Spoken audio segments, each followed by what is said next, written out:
headlines, and I want to talk about Brady and Belichick because they did embrace briefly on the field at the end of the Bucs win over the Patriots last night. But reportedly, the two had already made plans to meet after the game, and the two had an approximately 20-minute conversation in the visitors' locker room before addressing the media. Brady told reporters, quote, "We had a personal relationship for 20 years.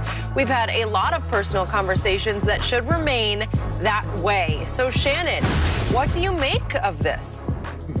Coach Belichick knows what he's doing. He no longer wants this to be the story. He doesn't want it to be Tom versus Bill. But it's going to be that until one of you guys retire.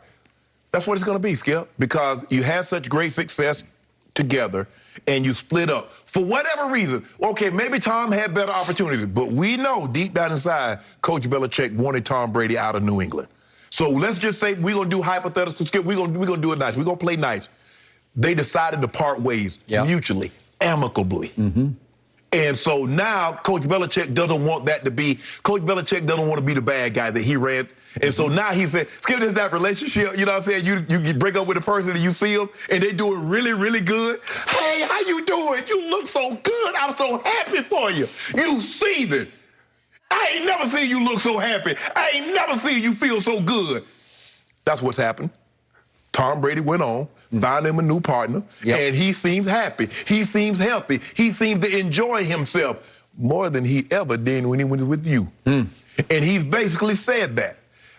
The way that we used to do it seems archaic. We're having fun, all the things. So whatever Coach Belichick said, he could have said that when Tom was there. All that, if anybody could play till they're 50, Tom can do it. Well, you should have gave him a 3-year extension and let him play till he's at least 45. And then you could reevaluate after 3 years and see if he still can play until he's 50. But that's not what you did. And so now he wants to make, you know, I really love Tom. Tom was great. We had some great things there. No, all that, you pushed all that to the side. All those 20 years that you had, all those Super Bowls, all those come from behinds, you pushed that aside because you thought you could get anybody. Now, see, Tom, this is what I believe about Tom Brady, Skip. Never really had any in-depth conversation. You know, last year during the draft, we got on, had a little fun. We joking. I believe Tom Brady believes he would not have had that level of success with any other coach other than Coach Belichick. On the flip side, Coach Belichick says, if you'd have gave me Aaron Rodgers or Peyton Manning, I would have had the same level of success, if not more, than I had with Tom Brady. Therein lies the difference. Coach Tom Brady will say, I will give Coach Belichick his kudos believing that I had a lot of this success because of him. Coach Belichick says, it's me. I could have took anybody, Peyton Manning or Aaron Rodgers, and had the same level of success. There is nothing that can be said that can undo what's been done. So, like Coach Belichick is strategic. All this was planned. They had planned this before, of course. Why would? It's funny. You can find 20 minutes after a game to go talk to Tom Brady. But you, after man getting ready to leave after 20 years, you couldn't find 20 minutes to go meet with him. Thank you. Bingo. It's me with all that, man. Case closed. Thank you. What a wily old scoundrel is Bill Belichick. Shannon Sharp, in all your years around the sport of National Football League football, have you ever heard of a rival coach contacting the opposing quarterback in the week before the game to set up a meeting after the game? Never. Obviously, these guys were together for 20 years, but this is unheard of. Unheard of. This was great gamesmanship on Belichick's part. Of course. This was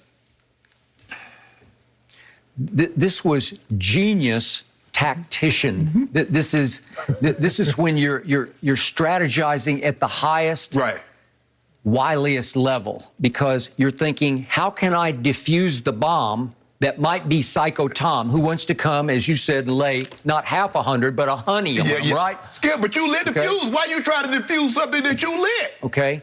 But he knows how Brady can operate when he gets angry about something. So he knew he was in trouble, because I'm going to remind everybody, Bill Belichick's team was 7-9 last year.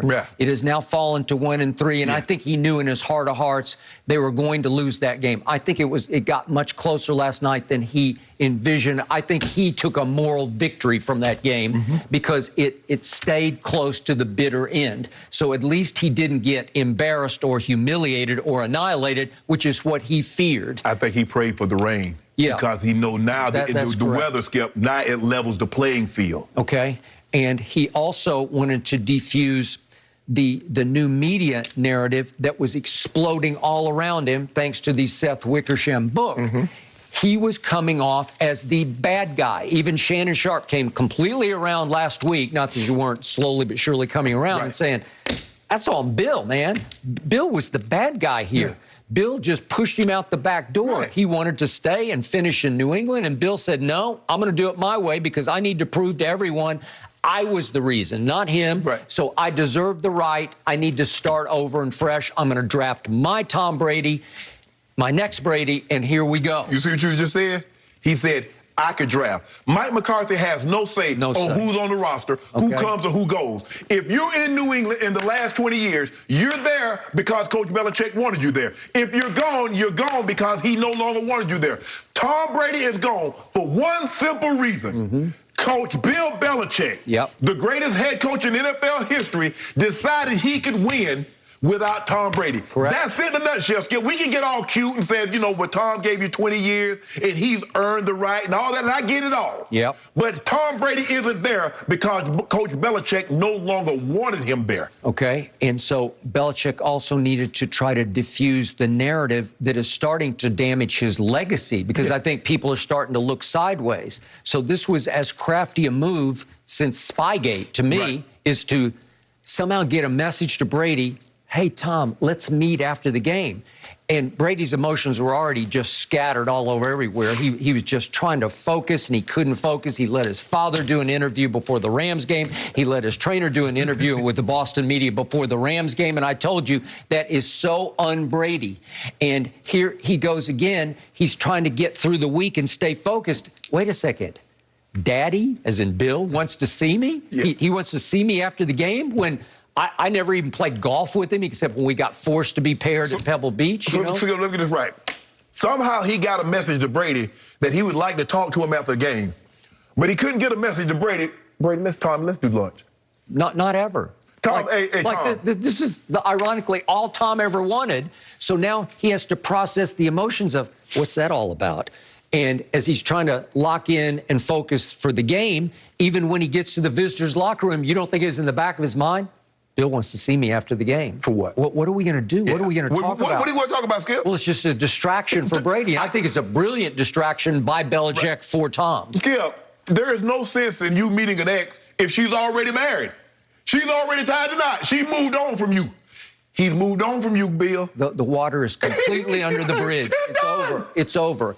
And the ironic question to me would be if the field goal goes through the 56-yarder and they lose, would Tom have still met with Bill? I don't know. Probably not. You know how Brady is. Of course. He won't even shake hands after he loses the Super Bowl, right? So I don't know. But his mind had to be on Bill. Correct. And as we talked about, the first half, I've never seen him so off. It's just wild high, scattered thoughts, hard to focus. I know it was some the rain, but it was a lot just because he was back in his house that he built that Daddy pushed him out the back door of. Skip, isn't it amazing when someone's trying to save face, the lengths they'll go to try to make it right? It's unbelievable. I mean, this guy. All the things that Coach Belichick did in the last 24 hours, he could have done, and Tom Brady still been in New England. If that was what he wanted, he didn't want that. Now he's trying to say, oh, Tommy, I want it. You can't fool Tom Brady. Tom Brady knows.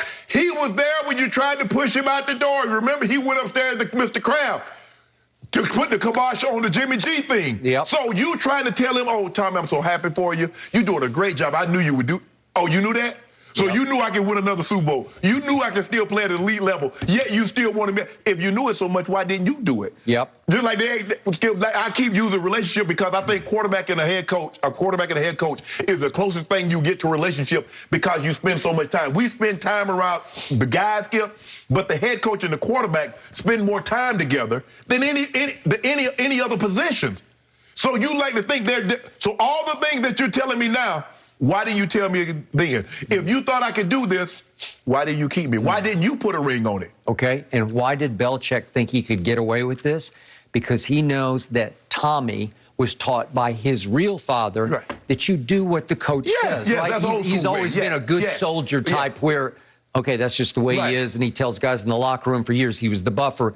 Just accept it. We're still going to win in spite of Yeah, that's old school football, Skip. Yeah. The way now, because back when I was coming up, the players never buck. Whatever the coach said, they would never buck. Now these young bucks, they'll buck at the coach. You say something sideways with them, they'll get sideways back right back at you. I got it. But not Brady. No, not But he's 44 years of age. He's not old. If you had switched places and put Aaron Rodgers in those shoes, I think Aaron Rodgers would tell Belichick to go to you-know-where. Yeah. With that. There's no way he would have met with him.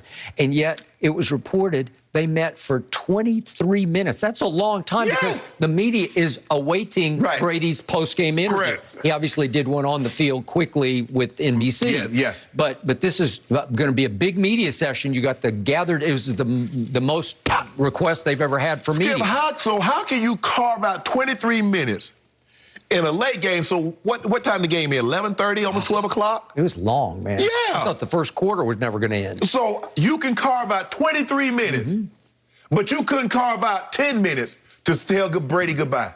And it was also reported that they walked out of the locker room together. It was the visitors' locker room, that they walked out, not arm in arm, but side by side. They wanted Coach Belichick wanted people to know. And Brady went along with the image making, the remaking of, oh, we're cool. Right. Really? It's the old joint release. Yep. We're better off friends. I know. We've decided to live, stop it. Yeah, I think Brady just wanted to be done with it. Yes. But Brady did get the last laugh because he did win the game by hook or crook. He got the last laugh when he won the Super Bowl. Well, Skip, no, I got that. There's